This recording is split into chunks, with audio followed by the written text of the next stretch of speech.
আল্লাহ সকলের অন্তরে দেয় না। যেমন আপনি আপনার মূল্যবান সম্পদ সকলের কাছে রাখেন না। আপনার টাকা, সোনা, গহনা যদি রেখে কোথাও যান তো সকলের কাছে রাখেন না। ঠিক অনুরূপ আল্লাহ তাআলার মূল্যবান সম্পদ সকলের অন্তরে দেয় না। সাল্লাল্লাহু আলাইহি ওয়াসাল্লাম। বোঝাতে পেরেছি আপনাদের? আহলে বায়ত আলাইহিস সালামের মহব্বত, আহলে বায়ত আলাইহিস সালামের ভালোবাসা এত বড় সম্পদ আল্লাহ সকলের অন্তরে দেয় না। আমরা যারা এখানে বসে আছি সকলে আহলে বায়তকে ভালোবাসি না বাসি না? আমরা সবাই আহলে বায়ত আলাইহিস সালামের সাথে মহব্বত করি না করি না? এতটা মহব্বত করি যতটা আমাদের জান প্রাণকে ভালোবাসি, তার থেকে বেশি ভালোবাসি আমরা আহলে বায়ত আলাইহিস সালামকে। তানাদের মহব্বত ও ভালোবাসায় আমরা দিনও কাটিয়ে দিই, রাতও কাটিয়ে দিই, জীবন কাটিয়ে দিই, জীবন উৎসর্গ করে দিই। আহলে বায়ত আলাইহিস সালামের মহব্বত ও ভালোবাসা সব ব্যক্তির অন্তরে নেই। এই জন্যে কিছু মানুষদের সাথে আমাদের পার্থক্য। আমরা আল্লাহ যাকে মানতে বলেছে তাকে মেনেছি, মানুষ যাকে মানতে বলেছে তাকে মানিনি। পার্থক্য এই, কিছু মানুষদের সাথে আমাদের, আমরা তাকে মানি, তাকে নেতা বলে মানি, তাকে রাহবার বলে মানি, তাকে পথ প্রদর্শক বলে মানি, যাকে আল্লাহ মানতে বলেছে। বোঝাতে পারিনি? বুঝতে পেরেছেন না পারেননি? তাহলে কেন উত্তর দেননি? উত্তর দিতে হবে, একটু চুপ থাকবেন না। আল্লাহ রাব্বুল আলামিন যাকে নেতা বানিয়েছে তাকে মানবো না যাকে মানুষ নেতা বানিয়েছে তাকে মানবো? যাকে আল্লাহ নেতা বানিয়েছে, আল্লাহ যার উপরে লানাত পড়েছে এবং লানাত পড়তে বলেছে তার উপরে লানাত পড়বেন, না যার উপরে লানাত পড়তে বলেনি তার উপরে পড়বেন? আল্লাহ যার উপরে লানাত পড়ছে, রাত ও দিন সর্বক্ষণ লানাত পড়ছে। কোরআন পাকের একটি আয়াত পড়েছি না, ইন্নাল্লাযীনা ইউযুনাল্লাহা ওয়া রাসূলহু, যে সমস্ত মানুষেরা কষ্ট দেয় আল্লাহ এবং তার রাসূলকে, যে সমস্ত মানুষেরা কি দেয়? কষ্ট দেয় আল্লাহ আর তার রাসূলকে, লানাহুমুল্লাহ ফিদ দুনিয়া ওয়াল আখিরাহ, আল্লাহর লানাত তাদের উপর দুনিয়াতেও আখিরাতেও। ওয়া আ'আদ্দা লাহুম আযাবাম মুহিনা, তাদের জন্য কঠিন থেকে কঠিন আযাব রাখা আছে। সাল্লাল্লাহু আলা মুহাম্মদ ওয়া আলা।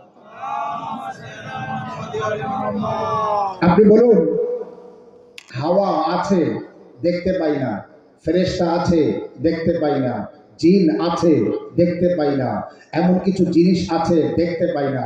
আচ্ছা, যাদের দেখা যায় না তাদের কষ্ট দেওয়া যায়? আল্লাহ বলছে যে আল্লাহ তার রাসূলকে কষ্ট দেয়।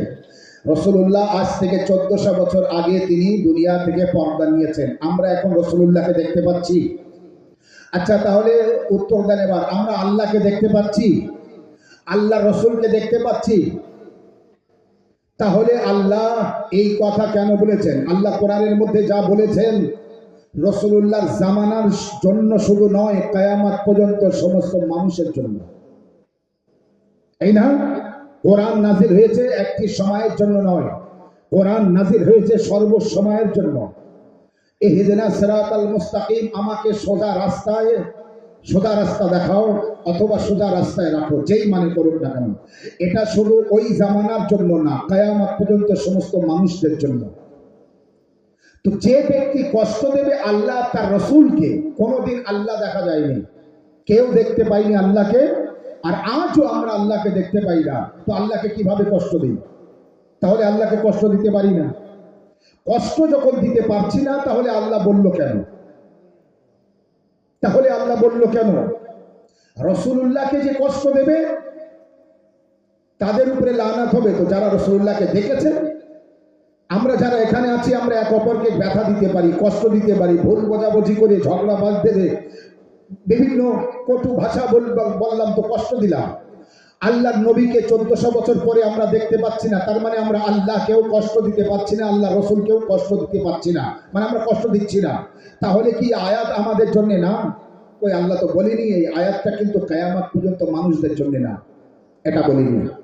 সর্ব মানুষের জন্য এটাই, যে কষ্ট দেবে আল্লাহকে, যে কষ্ট দেবে তার রসুলকে, তার উপরে আল্লাহর লানত বর্ষিত হবে, দুনিয়াতেও হবে আখিরাতেও হবে, এবং কঠিন আযাব পাবে সে, এমন আযাব, সে আযাবের মধ্যে সারা জীবন তাকে থাকতে হবে।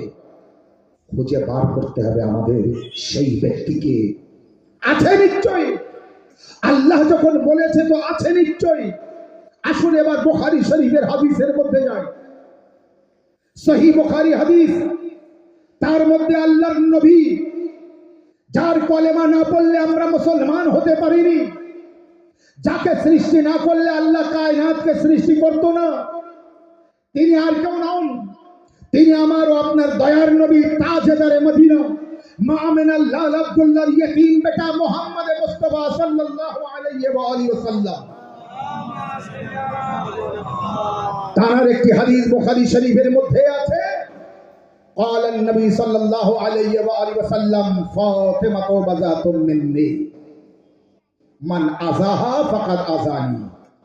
ফাতেমা আমার অংশ। ইসমাইল বুখারী, বুখারী শরীফের লেখক ইসমাইল বুখারী। পৃথিবীর মধ্যে যত ফেরকার মানুষ আছে, আহলে বায়তের ভক্তরা না মানলেও বাকি সমস্ত মানুষ কোরআন শরীফের পরে যে কিতাবকে মানে সেই কিতাবের নাম বুখারী শরীফ। সেই বুখারী শরীফ যে লিখেছেন ইসমাইল বুখারী, তিনি বলছেন কে রাসূলুল্লাহ বলেছেন ফাতেমা আমার অংশ, ফাতেমা আমার টুকরো, যে তাকে কষ্ট দেবে সে আমাকে কষ্ট দেবে, আর যে আমাকে কষ্ট দেবে সে আল্লাহকে কষ্ট দেবে। ফাতেমা তো বাযাতুম মিন্নি, আমি ওই আয়াতকে বোঝাবো যে আয়াত পড়েছিলাম। ফাতেমা তো রাসূলুল্লাহ বলেছেন ফাতেমা তো বাযাতুম মিন্নি মান আযাহা ফাকাদ আযানি ওয়া মান আযানি ফাকাদ আযাল্লাহ ওয়া মান আযাল্লাহ ফাহুয়াল কাফির। ফাতেমা আমার অংশ, ফাতেমা আমার টুকরো, যে তাকে কষ্ট দেবে সে আমাকে কষ্ট দেবে, যে আমাকে কষ্ট দেবে সে আল্লাহকে কষ্ট দেবে, যে আল্লাহকে কষ্ট দেবে সে কাফির হবে। এবার আপনি বলুন, আল্লাহকে কে কষ্ট দেবে আমরা ধরতে পারিনি, খুঁজেও পাইনি। রাসূলুল্লাহকে কিভাবে কষ্ট দেওয়া যায় 1400 বছর পরেও আমরা খুঁজে পাইনি। কিন্তু বুখারী শরীফের এই হাদিস যখন পড়েছি তখন বুঝতে পেরেছি আল্লাহকে কষ্ট কিভাবে দিতে পারে মানুষ, রাসূলুল্লাহকে কষ্ট কিভাবে দিতে পারে মানুষ। বুঝতে পারলে আপনি আওয়াজ দেবেন, বুঝতে না পারলে চুপ থাকবেন, আর আমি আর বারবার রিপিট করতে থাকবো। আল্লাহকে কিভাবে কষ্ট দেওয়া যায় খুঁজে এতদিন পাইনি, আর রাসূলুল্লাহকে কিভাবে কষ্ট দেওয়া যায় খুঁজে এতদিন পাইনি। বুখারী শরীফের হাদিস পড়ার পরে বুঝতে পেরেছি ফাতেমা জাহরার সম্পর্কে রাসূলুল্লাহ যে হাদিস বয়ান করেছেন, ফাতেমা আমার অংশ, যে তাকে কষ্ট দেবে সে আমাকে কষ্ট দেবে, আর যে আমাকে কষ্ট দেবে সে আল্লাহকে কষ্ট দেবে। এবার তো বোঝা গেল ফাতেমা এমনই একটি কেন্দ্রবিন্দু, ফাতেমা এমনই একটি সেন্টার আছে, ফাতেমা এমনই এক হস্তি আছে, ফাতেমা জাহরা এমনই এক নারী আছে, রাসূলুল্লাহর মেয়ে বটে, কিন্তু তার সম্পর্কে আল্লাহর নবী পরিষ্কার করে দিয়েছেন যে কষ্ট দেবে ফাতেমাকে সে কষ্ট দেবে আমি রাসূলকে, আর যে কষ্ট দেবে আমি রাসূলকে সে কষ্ট দেবে আমার আল্লাহকে। এবার বোঝা গেল আল্লাহ তার রাসূলকে কষ্ট কে দিতে পারে, যার উপরে লানত বর্ষিত হবে দুনিয়া ও আখিরাতে, ওই ব্যক্তি যে ফাতেমাকে কষ্ট দেবে।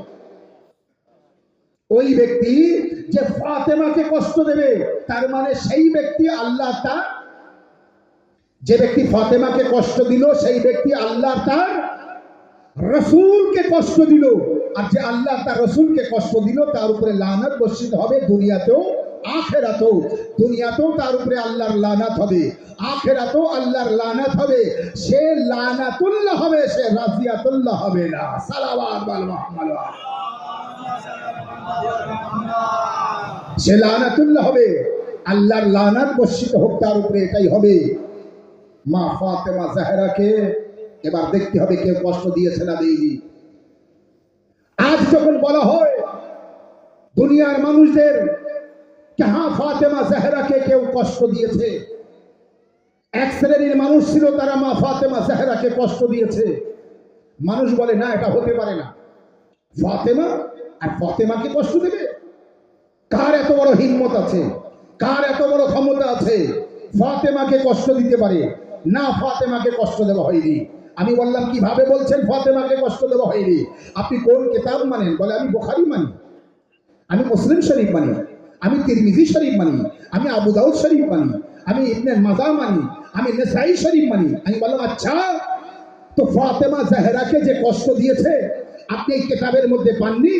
তো বলে না, এই কিতাবের মধ্যে পাইনি।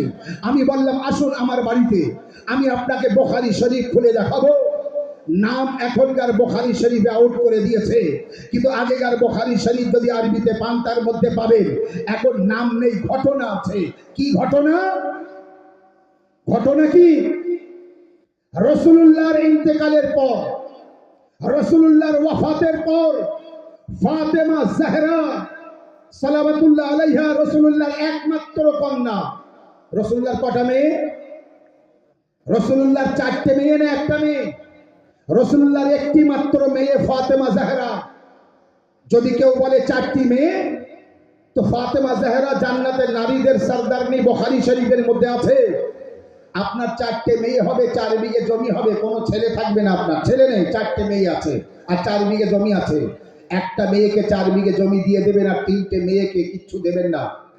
মানুষ বলবে কেউ আপনার ইনসাফ হলো, বিচার হলো? আচ্ছা, এই ভুল আমরা করতে পারি না, নাউজুবিল্লাহ, আমাদের নবী করতে পারেন? জান্নাত তার মালিকানা, তার দায়িত্ব, সরদারনি, সম্রাজ্ঞী ফাতেমাকে করে দিয়েছে। বাকি যদি মেয়ে থাকে তাদের, বাকি যদি মেয়ে থাকে তো তাদের কেন দেয়? ফাতেমা জাহরার স্বামীর পরিচয় আছে, বাকি মেয়েরা থাকলে তাদের স্বামীদের পরিচয় নেই কেন?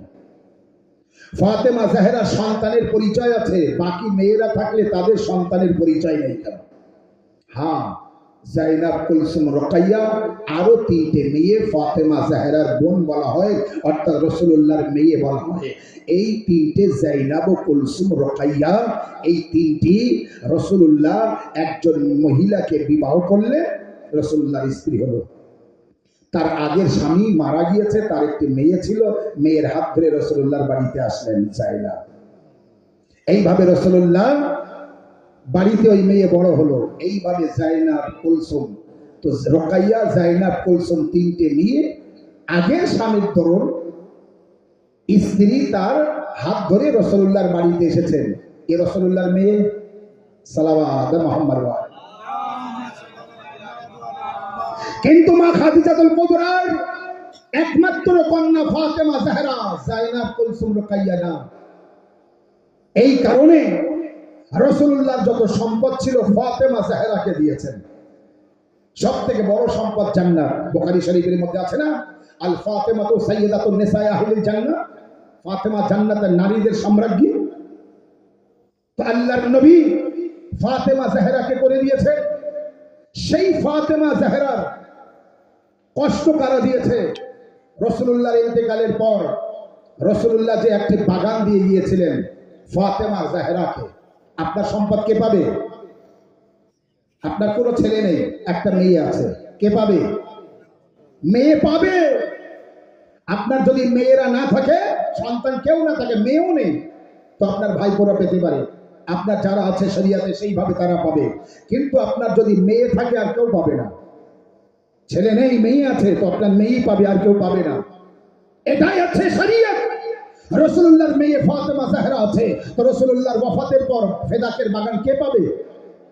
ফাতেমা জাহরা পাবে। ফাতেমা জাহরার বাগানে লোক ছিল, কাজ কাম করত। রাসূলুল্লাহর ইন্তেকালের পর রাসূলুল্লাহর জানাজায় পর্যন্ত শরীক হয়নি কিছু মানুষ। তারা শরীক না হয়ে সব ভাগ বন্টন করে নিল। নেওয়ার পর রাসূলুল্লাহ দাফন হয়ে যাওয়ার পরে ফিরে এসেছে। ফিরে আসার পরে মসজিদে বসেছে, আলীকে ধরে নিয়ে এসো, আমরা যা করে এসেছি মেনে নিতে হবে, আমাদের হাতে হাত দিতে হবে। মাওলা আলী যেতে চান না, ফাতেমা জাহরা যেতেও দেন না। তারা আগুন নিয়ে আসলো, আগুন ধরিয়ে দেবো যদি আলী বাইরে না আসে। আলী আলাইহিস সালাম বাইরে যাননি। আমি এখন মোসাইব পড়ছি না, বাস কষ্টের কথা বলছি। তারা ঘরে আগুন লাগিয়ে দিল।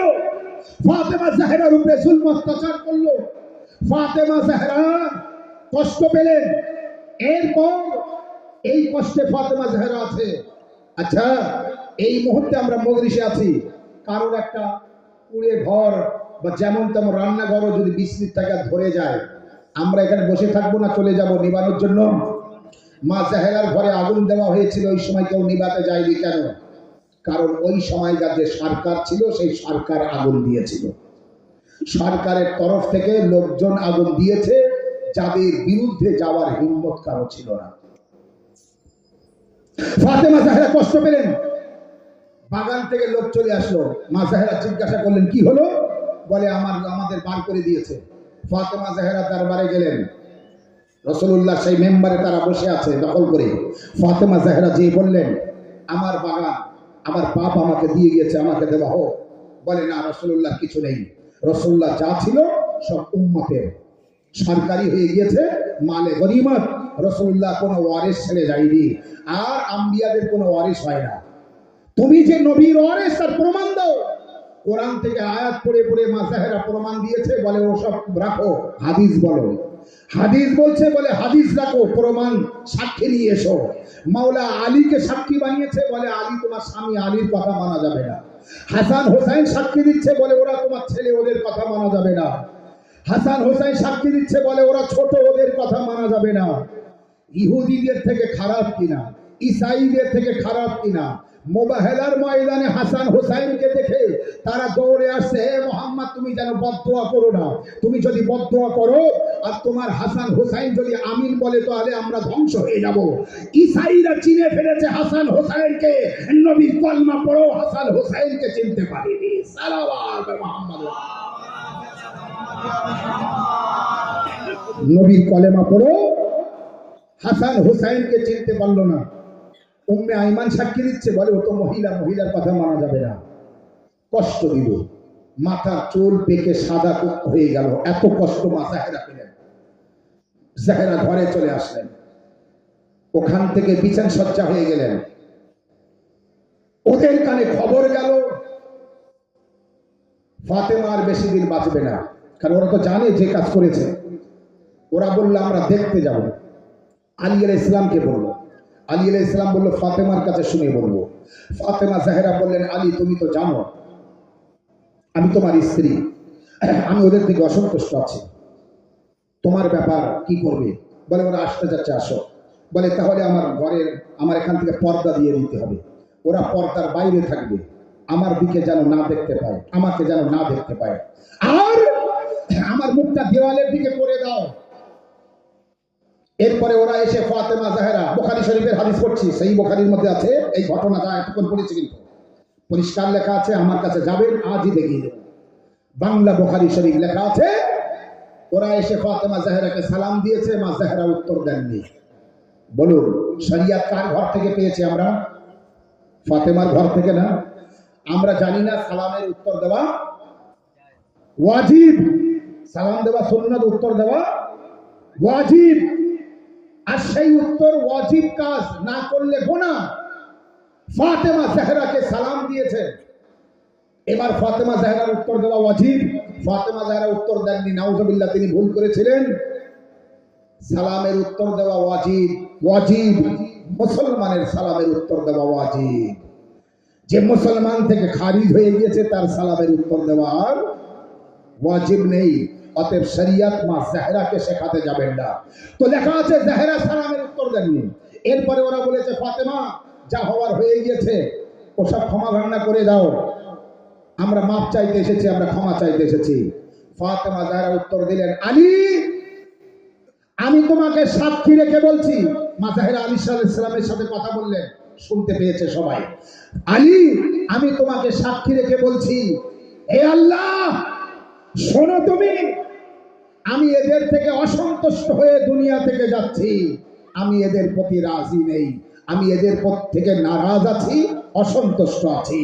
বলুন বুখারী শরীফের হাদিস, কোরআনের আয়াত কি? যে আল্লাহ তার রাসূলকে কষ্ট দেবে তার উপরে আল্লাহ লানত হবে দুনিয়া ও আখিরাতে। বুখারী শরীফে নবীর হাদিস কি? ফাতেমাকে যে কষ্ট দেবে সে আমি রাসূলকে কষ্ট দেবে, আর যে আমাকে কষ্ট দেবে সে আল্লাহকে কষ্ট দেবে। বোঝা গেল কারা আল্লাহ তার রাসূলকে কষ্ট দিয়েছে, যারা সেহরাকে কষ্ট দিয়েছে।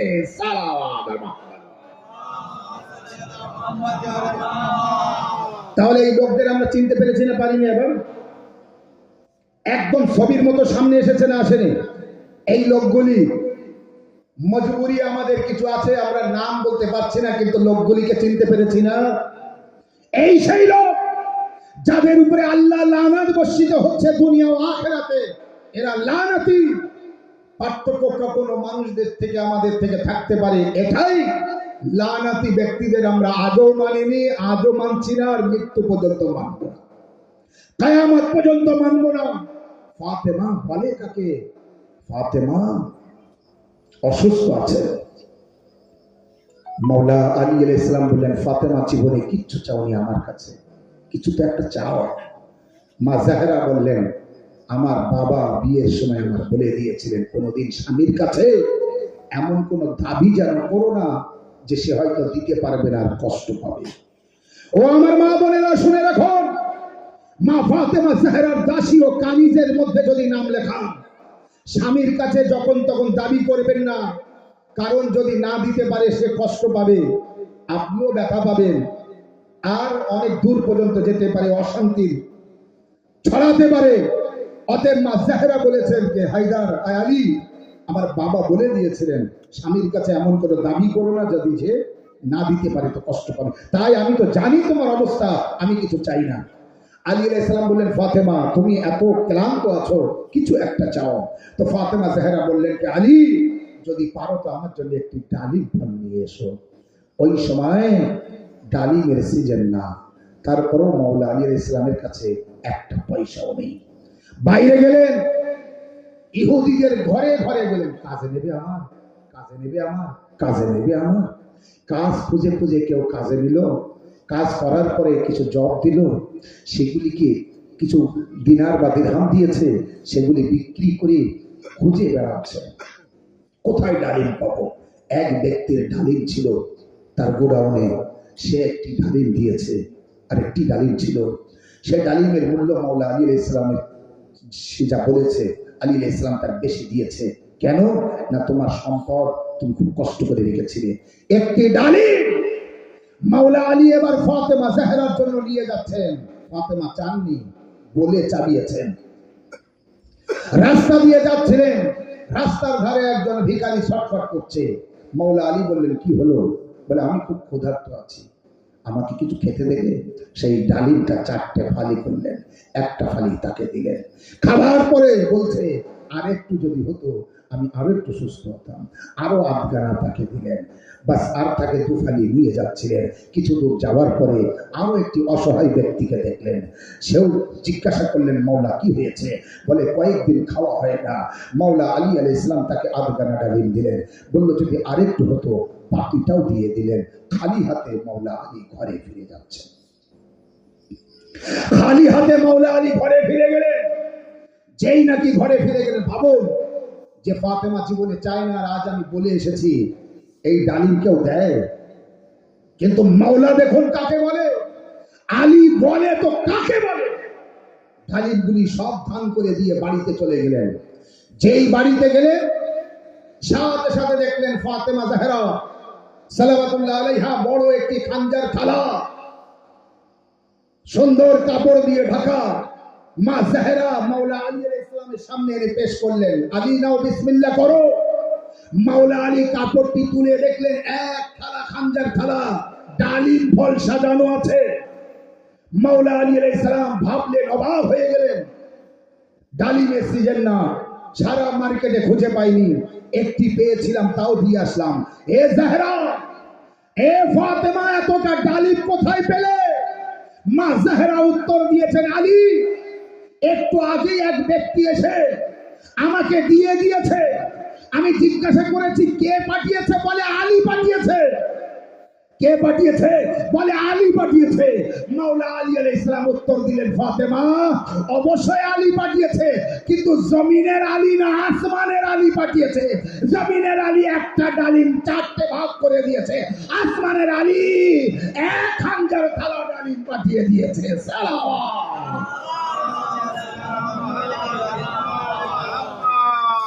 ফাতেমা বলে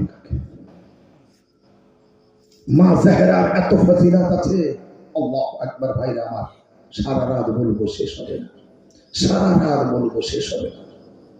মা জাহরাকে দুনিয়ার মানুষ চিনেনি। মা জাহরার কষ্ট, মা জাহরার ব্যথা, মা জাহরার বেদনা আজও পর্যন্ত দুনিয়ার বুকে ভেসে আসছে। যারা হজ করতে গিয়েছেন তারা দেখে চোখের পানি ঝরঝর করে ঝরে, কিন্তু এত কষ্ট মা জাহরার কবর পর্যন্ত যেতে পারে না। যদি যায় প্রশাসন ওখানকার মারবে, ধরে নিয়ে যাবে, যেভাবে হোক সুযোগ বার করে অনেকে চেষ্টা করে দৌড়ে দৌড়ে যাওয়ার আর দ্রুত ওখান থেকে আবার জিয়ারত করে আসার, কিন্তু ঘিরে রেখেছে। আর সাধারণ কবরের মতো করে কবর রাখা আছে, তাও কবরের নিশানা ওটাই যে মা জাহরার কবর এরকম কোনো গ্যারান্টি না। জাহরার আখেরি সন্তান এসে দেখিয়ে দেবেন আর বলে দেবেন এই হচ্ছে আমার দাদি ফাতেমা জাহরার কবর। কারণ এত জালিমদের জুলম অত্যাচার হয়েছিল, মা জাহরার কবরকে লুকিয়ে রাখা হয়েছিল। আর জাহরা বলেছিলেন যে হায়দার, আমাকে দাফন করার পরে আমার কবরটা সমান করে দিও, মানুষ যেন বুঝতে না পারে এইটাই ফাতেমার কবর। কেন, কি জন্য? যে ফাতেমা জাহরাকে দেখে রাসূলুল্লাহ উঠে দাঁড়াতে, নিজের জায়গায় বসিয়ে তারপরে পাশে বসতে, এত সম্মান যে ফাতেমা জাহরার, সেই ফাতেমাকে কেউ কষ্ট দিতে পারে? তাই লোক বলে না, ফাতেমাকে কষ্ট দেয়নি। হ্যাঁ, ফাতেমা জাহরাকে যদি কষ্ট না দিতে, যদি কষ্ট না দিত কেউ, তাহলে কেন মা ফাতেমা জাহরা পড়েছেন সুব্বাত আলাইয়া মুসাইব লাউ আন্নাহা সুব্বাত আলাল আইয়াম সিরনা লায়ালিয়া? বলুন এ মার্জিয়া কেন মা জাহরা পড়েছেন? এ বাবা, তোমার পরে যে মুসিবত আমার উপরে পড়েছে, ভরা দিনে পড়লে অন্ধকার রাত হয়ে যেত। এ কষ্টের মুসিবত, এ কষ্টের মার্জিয়া তিনি কেন পড়েছিলেন? আচ্ছা, মা জাহরার শাহাদাতের সময় বয়স ছিল মাত্র 18 বছর। 18 বছর বয়সের কোন মেয়ের মাথার চুল পেকে সাদা হয়? ফাতেমা জাহরার মাথার চুল পেকে কেন সাদা হয়েছিল? ফাতেমা জাহরা কত কষ্ট পেয়েছে, কত দুঃখ পেয়েছে, রাত দিন কেঁদেছেন আর বলেছেন সুব্বাত আলাইয়া মুসাইব লাউ আন্নাহা সুব্বাত আলাল আইয়াম সিরনা লায়ালিয়া। বাবা, যে দুঃখ আমাকে দিয়েছে তোমার উম্মত, যে কষ্ট আমাকে দিয়েছে তোমার উম্মত, ভরা দিনে পড়লে দিনের আলো থাকতো না, অন্ধকার রাতে অন্ধকারে পরিণত হয়ে যেত। আপনি ভাবুন তাহলে কতটা কষ্ট মা জাহরাকে দিয়েছে, কতটা ব্যথা মা জাহরাকে দিয়েছে। আলী আলাইহিস সালাম বাড়িতে এসছে, মুখ কালো। মা জাহরা জিজ্ঞাসা করছে, আলী কি হয়েছে? বলে আমাকে আর কেউ সালাম করে না। কিছুদিন পরে মাওলা আলী আলাইহিস সালাম বাড়িতে এসেছে, মুখ কালো। মা জাহরা জিজ্ঞাসা করেছে, আলী মুখ কালো কেন? বলে আমি সালাম করি তো আমার সালামের উত্তর কেউ দেয় না।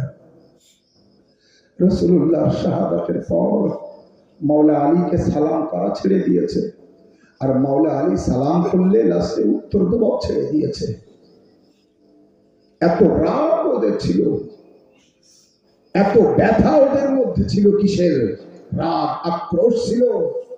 আর সেই সমস্ত কষ্টকে, সেই সমস্ত রাগকে ওরা তুলে দিয়েছে যেই নাকি রাসূলুল্লাহ চোখ বন্ধ হয়েছে, আর সেই ঘরের দরজায় আগুন দিয়েছে। সেই ঘর যে ঘরে রাত ও দিন ফেরেশতার যাওয়া আসা ছিল। দুনিয়ার মধ্যে একটি মাত্র ঘর, আমি একটু ছোট্ট বিষয় পুরো মানুষকে সমাজ করবো। দুনিয়ার মধ্যে একটি ঘর আছে, এই ঘরের তুলনায় দুনিয়ার মধ্যে আর কোনো ঘর নেই। যে ঘরে কোরআন নাজিল হতো, যে ঘরে আয়াতে তাতির নাজিল হয়েছে, যে ঘরে পঞ্চতুল পাকালি মুসলাম থাকবে, সেই ঘরের দরজায় কেউ কোরআনে আছে। এই ঘরে যেতে গেলে আল্লাহর জিকির করতে হবে, অনুমতি নিতে হবে, আল্লাহর জিকির করতে হবে, তাসবিহ পড়তে হবে। অনুমতি নেওয়া তো দূরের কথা, যখন ওরা বারবার আসছে মাওলা আলী আলাইহিস সালামকে নিয়ে যাওয়ার জন্য, ফাতেমা জাহরা বুঝতে পারলেন যে ওদের চিন্তা ভাবনা ভালো না। আলী আলাইহিস সালামকে বললেন, আলী তুমি বসো, আমি নবীর মেয়ে, আমি যাচ্ছি। দরজার পাশে যে দাঁড়ালেন, হাত রেখে দাঁড়িয়েছিলেন জাহরা। কুনফুস বলে একজন জালিম ফাতেমা জাহরার হাতে চাবুক মেরেছিল। এমন ভাবে চাবুক মেরেছে মা জাহরার হাতে, রওয়ায়াতে আছে ওই দিনের পর থেকে মা জাহরা দোয়াই কুনুতের জন্য আর হাত তুলতে পারতেন না।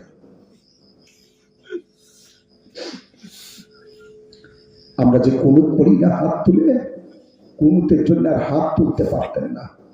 খুব কষ্টের মুসাইব আজাগারো আমার ভাইরা, বাস যতটা মা জাহরার কষ্ট আপনার অন্তরে গেঁথে যাবে, আপনি চোখের পানি ধরে রাখতে পারবেন না। মা জাহরা দোয়াই কুনুতের জন্য হাত তুলতে পারতেন না। জালিমরা এরপর দরজায় লাথি মারতে শুরু করলো। যখন ভাঙতে পারে না, দরজায় আগুন লাগিয়ে দিল। দরজা দাও দাও করে চলছে। জাহরা দরজার পিছনে দাঁড়িয়ে আছে, আওয়াজ দিচ্ছিলেন, মা জাহরা তোমরা কোন ঘরে দরজায় আগুন দিয়েছ? এই ঘরে জান্নাতের বাদশা আছে, হাসান হুসাইন আছে, আলী আছে, ফাতেমা আছে। রাসূলুল্লাহ এই ঘরের দিকে ফিরে সালাম দিয়ে তারপরে নামাজে যেতে। তোমরা এত বড় সর্বনাশ করো না। তারা এই কথা মানল না। জ্বলন্ত দরজায় এত জোরে লাথি মারল, মা জাহরার উপরে সেই জ্বলন্ত দরজা ভেঙে চিড়িয়ে পড়ল।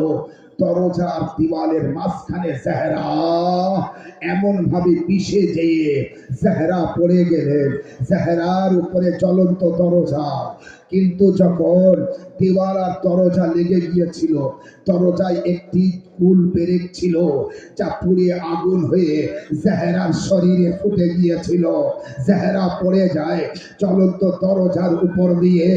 জালিমরা হেঁটে যেয়ে আলীর গলায় দড়ি বাঁধতে যায়। এর মধ্যে ফাতেমা জাহরা আওয়াজ দেয়, ফিজ্জা ফিজ্জা, আমার আর ওঠার ক্ষমতা নেই। ফিজ্জা, আমার গর্ভের সন্তান মহসিন মারা গিয়েছে, কারণ এক জালিম ফাতেমা জাহরার পেটে লাথি মেরেছিল।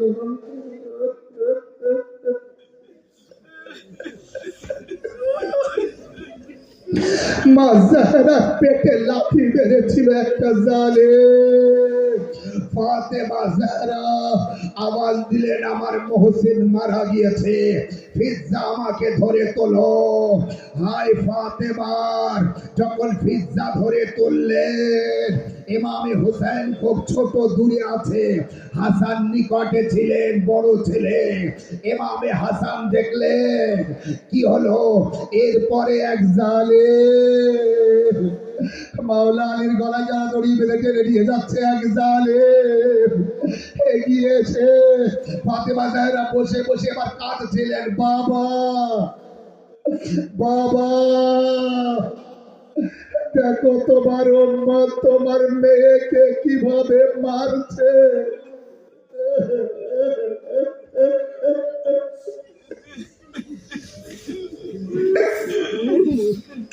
ফাতেমা জাহরা বাবার কবরের দিকে তাকিয়ে আওয়াজ দিচ্ছে, বাবা এরা দেখো আমাকে কিভাবে মারছে, আমার কতটা কষ্ট দিয়েছে বাবা, আমার গর্ভের সন্তানকে এরা মেরে ফেলেছে। কোন মায়ের গর্ভের সন্তান কেউ যেন আঘাত না করে। প্রতিটি মা চায় আমার গর্ভের সন্তান আছে, আমি সাইডে থাকবো, আমার যেন সন্তানের কোনো আঘাত না হয়। কিন্তু হায় রে ফাতেমা, তার সন্তান মহসিন আওয়াজ দিলেন, বাবা তোমার নাম রাখা মহসিন আমার গর্ভের সন্তানকে এরা মেরে ফেলেছে, আমার সন্তান মারা গিয়েছে। জাহেরা কাঁদছিলেন, ইমামে হাসান কিছু করতে পারছেন না, দাঁড়িয়ে দাঁড়িয়ে একধারে কাঁদছে আর দেখছে। এর মধ্যে এক জালিম, ইমামে হাসান দেখলেন এক জালিম জাহেরার দিকে এগিয়ে যে মা ফাতেমার গালে একটি চড় মারে।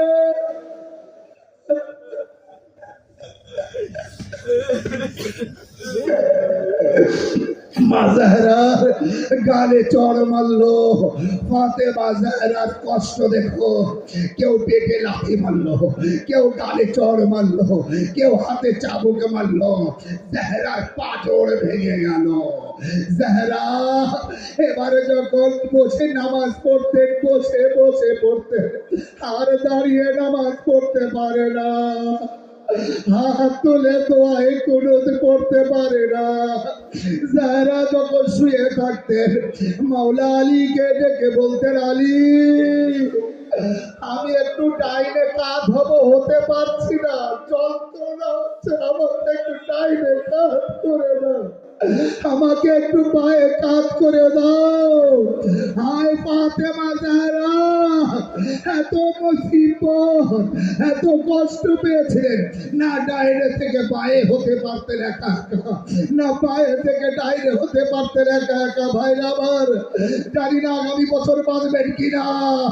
জাহেরার কষ্টে আপনার চোখে পানি এসেছে না? হে আমার যুগের মা, আসল দেখে যান, আজ শামচুরা গ্রামের মোমেনি ও মোমেনাত মা জাহেরার মুসিবতে কাঁদছে। আরে কাঁদবে না কেন? ইমামে হাসান ওই গলি দিয়ে আর যেতেন না। একবার কেউ জিজ্ঞাসা করেছে, মাওলা এই গলি দিয়ে আর কেন যান না? আওয়াজ দিয়েছিলেন মাওলা হাসান, আমার মার গালে যে চড় মেরেছিল তার বাড়ি ওই গলিতে, আমি ওর দেখতে চাই না।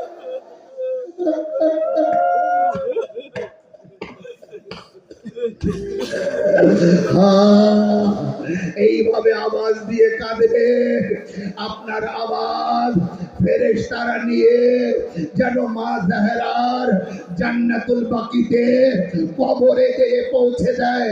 বিবি ফাতেমা জাহেরা একবার সাতচুরো দেখো, সাতচুরোর মোমেনি আপনার জন্য কাঁদছে, মোমেনা আপনার জন্য কাঁদছে।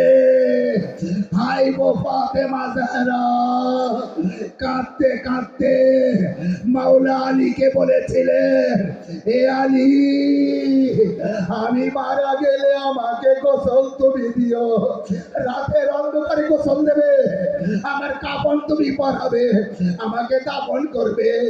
ওই ব্যক্তিরা যেন আমার জানাজায় না আসে, যারা আমার মেরেছে, যারা আমার মহসিনকে মেরে ফেলেছে। ফাতেমা জাহেরাকে মাওলা আলী শাহাদাতের পরে গোসল দিচ্ছিলেন, গোসল দিতে দিতে চিৎকার করে কেঁদে ওঠে। কেউ জিজ্ঞাসা করলেন তো মাওলা উত্তর দিলেন, আমি কাঁদবো না তো কি করব? ফাতেমা আমাকে কোনোদিন বলিনি, আজ গোসল দিতে যেয়ে দেখি পাঁচরের হাড় ভেঙে চুপ।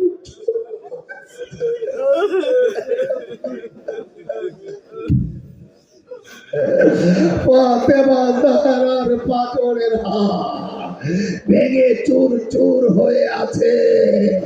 হায় আলী, মাওলা আলী আওয়াজ দিয়ে কাঁদেন আর একবার বলেন, ফাতেমা আমাকে ক্ষমা করো, আমার হাত ব্যথা।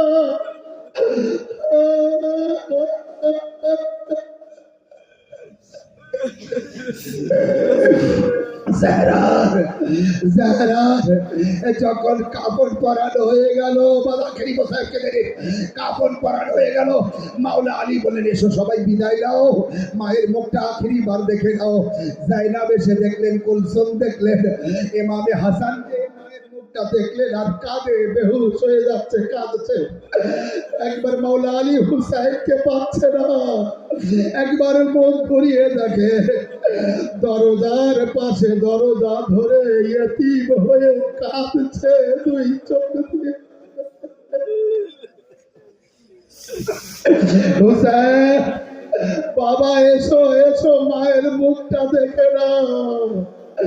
আওয়াজ দেয় বাবা, মা আমাকে ডাকবে, তারপরে যাব। কাপড়ের ভিতর থেকে হাত বাইরে আসে, আয় হুসাইন আয়, আয় মায়ের বুকে আয়।